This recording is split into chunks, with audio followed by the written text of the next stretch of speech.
Welcome back. It's the Big Blue Banter New York Giants football podcast on YouTube, on your podcast feed as well.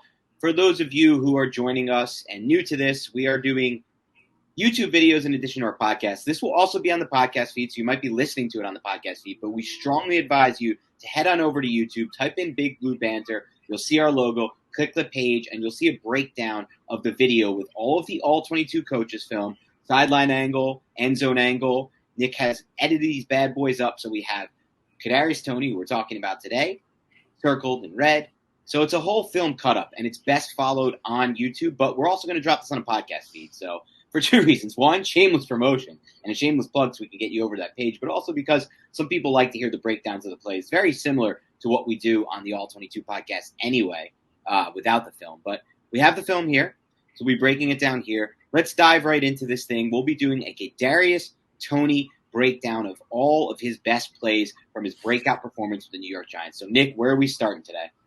Starting with that throwback screen to Devontae Booker, and we have it up right here. You could tell it was a throwback screen where they were attempting to get Kadarius Toney to throw the football down the field. It's something that the Giants showed last week, so they put it on film, and now they got it into the Cowboys' head. Oh, we saw that last week. We have to be wary of a deep pass. The Saints covered it up well, as did the Cowboys, but you can see John Ross streaking from the opposite side of the field from a reduced split near the far hash, and he's holding his hand in the air, acting as a decoy to kind of get the safety and Trevon Diggs, that field cornerback, to just attach to him. And that's exactly what happened. Devontae Booker acts like he's running a play action, runs to the sideline with three blockers and then just two Dallas Cowboys there. That would have been a nice big 20 to 25 yard gain there by Devontae Booker, but he had some popcorn before the game, had Butterfingers, and dropped it. Kadarius Toney put it right on him. That wasn't on Kadarius Toney. They sold this play well. I like this play call from Jason Garrett. I knew he was going to implement this because Jason Garrett did the same thing with Golden Tate in the past. He likes to utilize these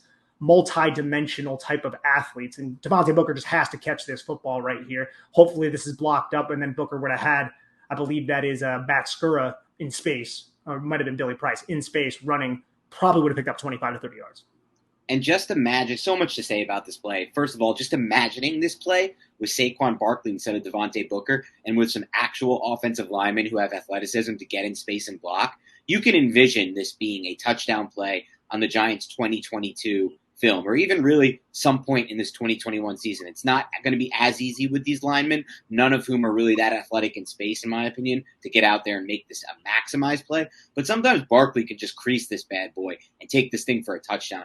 I love that Jason Garrett called this play. I love that he worked it off what he did last week. I hope he continues to run these back in the playbook. I really saw some things I liked from Garrett in this game in general, but this was definitely one of them. And Kadarius Toney, obviously, the throw could be a little bit better, but they'll practice that. They'll work on that. It'll be better with Barkley. It'll be better when they have some athletic offensive linemen in space, and I love it. Absolutely. And now we have this play, and I love this route concept from Jason Garrett. It's an out and up, a double type of move against this Dallas Cowboys defense. You also have it to the bottom of your screen where you're going to see that receiver wide open as well. Let's roll it right here.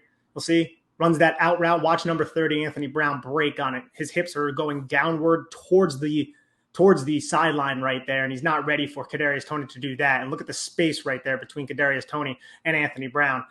And the ball, it's there. It's not a great throw by Daniel Jones, but we'll see from the end zone angle what exactly happens to Daniel Jones on this play. But you can't really see it on in this angle, but it looks like they're in a quarters look, and then the safety to the field drops to a buzz, kind of like a cover three buzz type of look. Three deep defenders. Kadarius Toney takes advantage of that. And I love this play from Daniel Jones for multiple reasons, because he's able to evade this mess that happens along the line of scrimmage in the Giants protection package. Excellent job by Dan Quinn, by the way, which we'll break down here in a second. But he has Evan Ingram right here. If you look, Evan Ingram is open in the flat.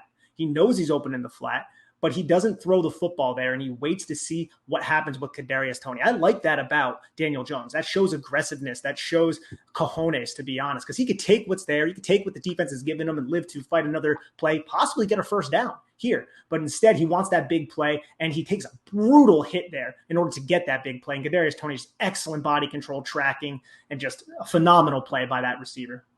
Yeah, and if you look at it, if Jones actually has a clean pocket here, and by the way, there's no real reason he shouldn't. It's not like the Cowboys are running stunt. Like, I guess it can be considered an excellent job by Dan Quinn to some degree, but I more so think it's just a horrific job by the Giants offensive line and the snaps Daniel Jones went for. They were running a lot of basic stunts that the Giants just seemed totally confused on. Just look at the left guard on here and how poor of a job he does in this situation here. There's 3 blockers on one guy on 190, Randy Gregory just shooting up to run the obvious stunt. And then you see what's going on with Billy Price. Like, he recognizes it late what's going on with that stunt, doesn't pick it up, gets a brief hand on 97, doesn't do much at all, almost redirects him into Jones. And so imagine this play for 1 second from the view we saw before, the sideline angle, with Toney really selling that out and up and creating vertical separation. If Jones has time in that pocket, he could drop a teardrop over the top, and that could be 7 potentially. Absolutely. And this is a good scheme by Dan Quinn because you're going to have 2 TE stunts on each side. You're going to have these tackles, these 94 and 93, shooting the B gap aggressively. And watch what it does to both guards, Will Hernandez, and then I think that's Wes Martin right there, with Micah Parsons holding Billy Price in place because Billy Price isn't sure if Micah Parsons is coming. He's sugaring Billy Price a little bit and faking like he's going to go. And then he drops back. Billy Price has to pay attention to him. And then Billy Price finally sees the looper coming, gets kind of contact on him, not enough, but nobody's here to pick up the other looping 59, the defender, because 63 rides 94 way too far up into the protection. And I'm not 100% certain if Devontae Booker was supposed – actually, Devontae Booker, no, I highly doubt they're going to ask him to step into the A-gap here. So this is 100% on this guard. And Daniel Jones, look at the hit he takes. Gets slammed to the ground, dude. Dude gets slammed to the ground on this play, but is able to get the ball off. And Kadarius Toney does an excellent play there. Yeah, excellent contested catch by Toney. That's one thing that we didn't see so often on his Florida tape. He wasn't really the best contested catch receiver in this class. We didn't really view that as a amazing skill set of his, but he made 2 really good contested catches in this game. I don't think he has the most natural hands. I don't think that's one of his super plus traits, but I do think he's shown better in that than expected. Absolutely. Right here, the Cowboys come out, inverted cover 2 type of look. They're going to drop this apex defender to a deep half, and you're going to have this safety also drop to a deep half with this other safety. Looked like it could have been a quarter half defense pre-snap, kind of mans the middle of the field, Tampa 2 type of look. And there's that inverted cover 2 type safety that we talk about sometimes. And we have Kadarius Toney running the drag route, something that Dan and I have been clamoring for, more drag routes, more mesh concept. All those are good. It's from this reduced bunch set, which I love because you have 2 receivers clearing out so Kadarius Toney can run underneath, and you're going to have this end man on the line of scrimmage, not blitz for the Cowboys. He drops off, and it's going to be his responsibility to take Kadarius Toney, possibly wall him off, which he does not do. Kadarius Toney easily just evades the contact and goes underneath the coverage and then outruns the player because the player has no business trying to cover Kadarius Toney, and the Giants end up picking up a first down in a third down situation. Yeah, Garrett has done a much better job in recent weeks of utilizing the middle of the field. This is a great example of that. You really don't want to be not utilizing the middle of the field. That's what we saw a little too much of in 2020, beginning weeks of 2021, where a lot of the routes were just designed outside the hashes. But again, one thing I notice here, not great pass protection, considering they have 5 in pass protection and only 4 Cowboys pass rushers. Man, did the Cowboys seem to get a lot of pressure in those Daniel Jones snaps by rushing only 4. It was truly amazing. There was even one snap they rushed 4 against 7. 7 in Giants protection. I mean, this pass protection was an absolute disaster this game. This Giants offensive line needs a lot of work this offseason. They should make it a main priority. They don't have any free agent spending that they can do. They've already capped out their spending this season. The draft's going to have to be a focus. I don't like forcing need, but I'm just hoping, Nick, and I can't wait to get to it, but I'm hoping there's a lot of good offensive linemen in this class because they need starters and they need them fast because it's ugly watching, Wes Martin there at left guard. Yeah, it's not pretty. And Nate Solder was really, really bad in this game. I don't want to pile on to Nate Solder right now. Everybody's bashing this dude on Twitter. I have respect for Nate Solder as a man. I think he's a good person. But he shouldn't be starting tackle in the NFL. There's no other way around it. It seems like the Giants came out and said, look, we're going to have a rotation at tackle, which is kind of the tea leaves to Matt Parrott is going to end up starting on the right side when Andrew Thomas is healthy. And I thought Matt Parrott looked pretty solid in this game. It wasn't a perfect outing. His technique still needs a lot of work, I feel like, after my first watch, but definitely capable, more than capable, and a better, I would say, player than what Nate Solder offers at this point. So I'm hoping that we see a lot more Matt Parrott going forward. On this play, look. More to get to on Parrott before we get to this play, though, and we'll get to more on the alternate too. I just want to echo that. I thought he is already proving to be a better option than Solder, specifically in the run game. You're getting more out of him, and he's just more athletic, which gives you more upside on some of the plays we talked about, that throwback screen, for example, anything in space, any screen type plays. And yeah, the pass reduction isn't perfect. You're still seeing some errors that you would hope would be fixed by now, but it might take more time. But it's not like Solder's giving them anything better. So I'm with you on that one, Nick. Absolutely. And we always talk about how Daniel Jones loves to attack the outside, whether that be a number 2 fade, which he used to hit Golden Tate on quite often, or just a number 1 fade if they win at the line of scrimmage with a nice outside release. Whenever there's a man coverage, middle of the field, closed look, like this cover 1 defense that Dan Quinn employs with this Dallas Cowboys personnel right here, we see Kadarius Toney, 3-by-1 set, have a really, really wide one on the backside, which looks like it's Devontae Booker. Actually, it's a 3-by-2 section. You have the tight end as well, reduced right by the hash. And then to the other side of the field, you have Kadarius Toney as the number 2. So the Giants are going to come out in this man look, and they're going to isolate Kadarius Toney against the defender who's covering him away from the middle of the field closed player, and they're going to run a slot fade. Toney's about on the numbers for those listening on the podcast. So he's on the numbers. He's going to release outside and then stem towards the sideline while gaining depth in his going vertical is what I should say. So you'll see that here. He releases outside, gets vertical. You can see both the number 1 and number 3 receivers here. Number 3, number 1. You guys don't even can see my mouse. So I don't even know why I'm doing that. But the number 3 and number 1 receivers run quick hitches, which force the man coverage to stay put. The middle of the field close safety doesn't have the range to get all the way to the sideline. So it's important for Toney to run towards the sidelines here. And Mike Glennon puts the ball just behind the defender's head and allows Toney to go up and make another great contested catch. I love this play call by Jason Garrett. We've been calling for plays like this for so long. This is something I saw a lot from Shermer during his days with the Giants, a lot of that slot fade vert route. I think this is one of the most gimme routes in the NFL. You should be calling this at least once per game. Especially if you get this look with the middle of the field closed safety, closed safety, just that single high look that you get there, and with that just that kind of coverage, and like you said, you run those 2 hitches in man, those guys are going to be forced to come up and stop on those hitch routes. It just gives you that free vertical. And once again, another example of when the Giants go empty set here, spread it out, they find success and they find an open look. Spreading this out puts a lot of stress on the safeties. Empty set puts a lot of stress on the safeties and defensive backs. And I think that it's been a really good tool for the Giants to unlock their passing game in these last few weeks. Sadly, it also puts a lot of stress on their offensive line. Oh, yeah. Nate Solder against Randy Gregory here. Randy Gregory just rips through Nate Solder's inside shoulder and gets right up on Glennon. Glennon has so many bad reps from Solder, man. Many bad reps from Solder. If you look down at the bottom of the screen here, I'll play it one more time. Gregory just easily gets inside and ends up putting a hit on Glennon there. But good job on Glennon to get the ball out. Yeah, really good job by Glennon. You got to get the ball out quick on those empty sets. Absolutely. Now here we have another slant flat combination, which I love to see against man coverage type of concepts. You have off coverage from Kadarius Toney's defender right there. Kyle Rudolph, I guess you could say, runs or trots the flat route. And then as 27 crosses. There's not really – you can't call what he's doing there running. Yeah. I mean, I like Kyle Rudolph. Look at that route. Oh, my God. I didn't even see this on the first glance. I wasn't focusing on Rudolph when I watched through this. Look at that route. That is so slow, but go on. All you have to do on this route, the concept is it's man coverage. You're creating a throwing window by having that number 2 receiver or tight end here run a flat route. So his assignment, the defender's assignment, is the number 2. He's going to follow Kyle Rudolph into the flat, which is going to open the throwing window for Kadarius Toney to just run a slant right off his ass, basically. And when you have off coverage like the Cowboys are in here, because the Cowboys are about 10 yards off of Kadarius Toney here, with looks like a 3-deep type of coverage. It looks like man coverage if you look at the bottom of the screen with John Ross and Evan Ingram.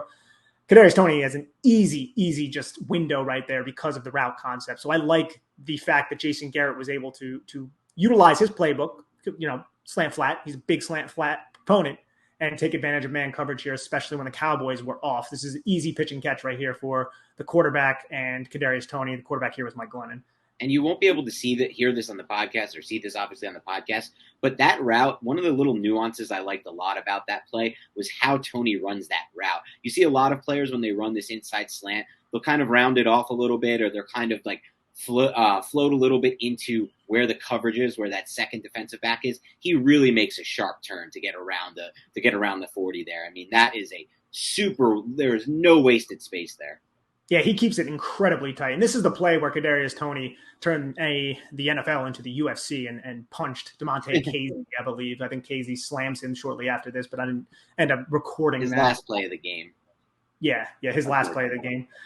Now this play, I really love this play as well. Oh, And this is God. an insane route by Kadarius. There's a couple insane routes. This is probably the second best route by Kadarius Toney. We'll go over the best one a little bit later. Yes. It's going to be interesting on the All 22 podcast, Dan, because there are several Kadarius Toney routes that we can bring up as our favorite routes in the superlative section. But right here, man, you have a 3-by-1 set tight end as the one to the boundary side with the bunch to the field side. Kadarius Toney is the number one receiver, and he's going to kind of have a little bit of a delayed release, allow, I believe that's John Ross, to release outside and pick number 26 there. So he picks number 26, and then Kadarius Toney is going to act like he's going inside and then just pivot to the outside. Now, Jason Garrett loves the pivot routes. We always talk about that. But Kadarius Toney, Sterling Shepard's great at running the pivot routes. But Kadarius Toney can be very dangerous at running the pivot routes with his change of direction ability and just his overall body control when he's moving. It's absolutely insane.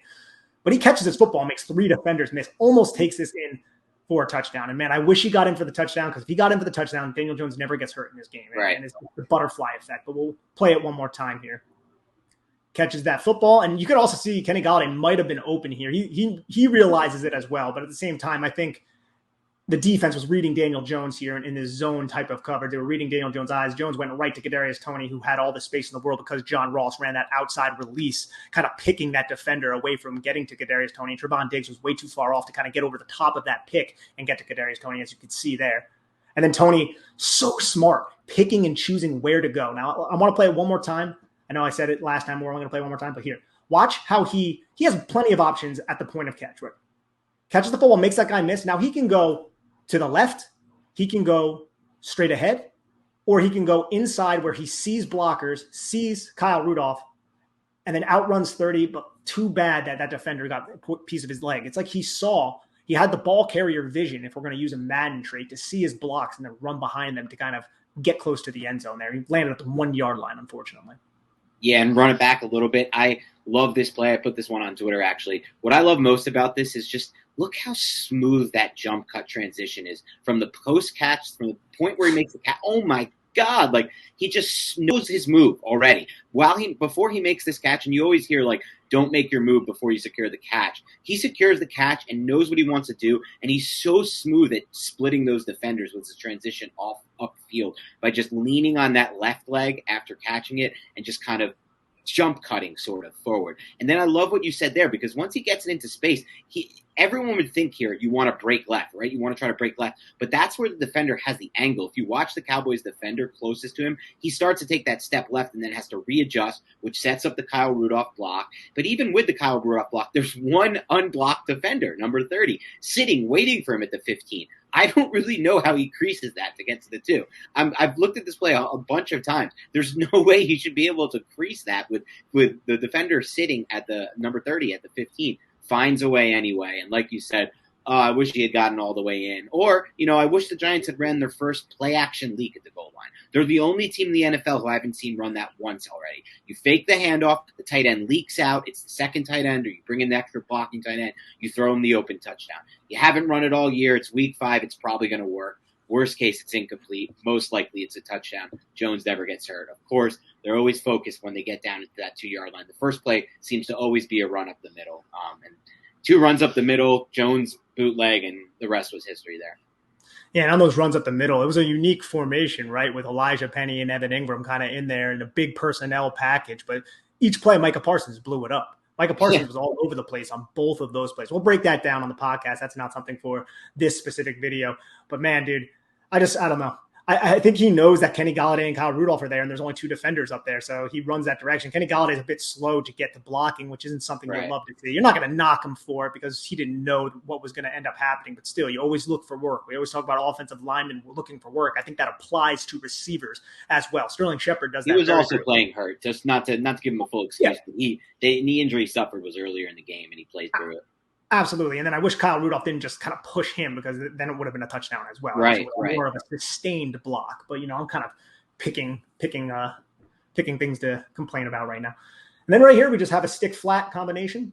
Quick, easy. Kadarius Toney stems inside to expand this linebacker, stems inside, plants off that outside foot, catches the football, gets tackled. Simple, easy, route concept, low ceiling, high floor, I guess you could say. Not a lot that's going to go wrong unless you're throwing that route to Evan Ingram. Right here, we just have a nice under route with Kyle Rudolph running a corner type of route from the number 2 receiver position. Kadarius Toney catches the football, is somehow able to kind of get to the edge, almost outruns Trayvon Diggs, but Trayvon Diggs goes for the punch of the football. And it's nothing too special here, but you just love the kind of smoothness of Kadarius Toney. Catches the football, 2 defenders. Okay, I'm going to try to outrun you to the side, pull a Tyreek Hill. He doesn't have Tyreek Hill speed, but like we said on the podcast, Dan, that change of direction is pretty close. Now, this is the play I love. Wow. Okay, this is the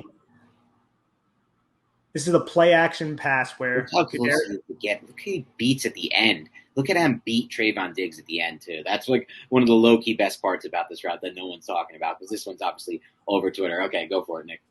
Yeah, so for everyone listening on the podcast, Mike Glennon's under center here. It is 12 personnel. Kadarius Toney's lined up on the numbers. And they're going to run a play action, kind of like a Yankee type of concept, only Kadarius Toney isn't going to do the deep over. He's going to pivot about 15 yards downfield outside. And Trayvon Diggs, he's in man coverage, man press. He's going to be all over Kadarius Toney. There's going to be no one outside, as you'll see here. Kadarius Toney releases inside, stems like he's going inside, and that is such a smooth pivot there. And he has all that space. Then he continues to accelerate up the field to pick up like an extra 10 yards. That is an insane route by a just really, really encouraging young player here.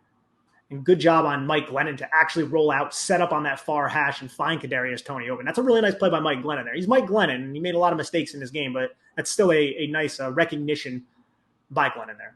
Yeah, and we won't talk about this until the All-22, but I think this game was a really good example of what I meant last year about the Giants needed some arm talent on the back and their QB2 position. These are a lot of the plays that Glennon made in this game, Colt McCoy wasn't making last year. They were checking down all of the Colt McCoy throws. There were so many stop routes with Colt McCoy. Like, the arm talent that Glennon has, he makes a lot of mistakes. I mean, listen, he threw 2 interceptions and a pick 6. He's not a good NFL quarterback. He's a bad QB2. But I'd still rather have someone with this kind of arm talent than a Colt McCoy, in my personal opinion. I think you have a better chance to win football games when you have real arm talent. But as for the actual thing that matters here, which is the Toney route, that smooth pivot like you talk about, man. We talked about this all offseason, Nick. There's a lot of great traits about Kadarius Toney. His stop and start ability, his yards after the catch, how he fights for every yard, how he falls forward, great contact balance like Alvin Kamara.